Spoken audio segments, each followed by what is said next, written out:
একজন স্বামীকে নষ্ট করার জন্য তার ঘরের বই যথেষ্ট। নিজে না খাইয়া বড় মাছের টুকরাটা বাড়ি বেড়া স্বামীর জন্য রাইখা দেয়, আর সেই মাছের টুকরাটা খাইয়া শরীরটা গাত্তুম গুত্তুম বানায়া আর এক বেডিগো কাছে যায়।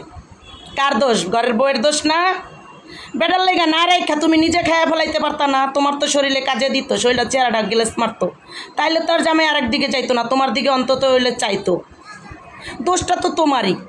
নিজের কাপড় চুপুর তুমি ধুইতে গেলে একটু হুইল পাউডারের হিসাব করো, অথচ স্বামীর কাপড় চুপুর ধুইয়া ভাস করে স্থারি করে রাইখা দাও যাতে পইরা আর এক সেরি করে নিয়ে ঘুরতে পারে পার্কে গিয়া। তাহলে দোষটা কার? ঘরের বউয়ের না? হ্যাঁ, নিজের বেলায় টাইম মেনটেন করো না, অথচ 12টা বাজার আগে ভাত তরকারি রান্দা রেডি করে রাখো, স্বামী আইসা খাবে, আবার টাইম মতো ডেটিং মারতে যাবে। তা 10 টাকার ঘরের বউয়ের না?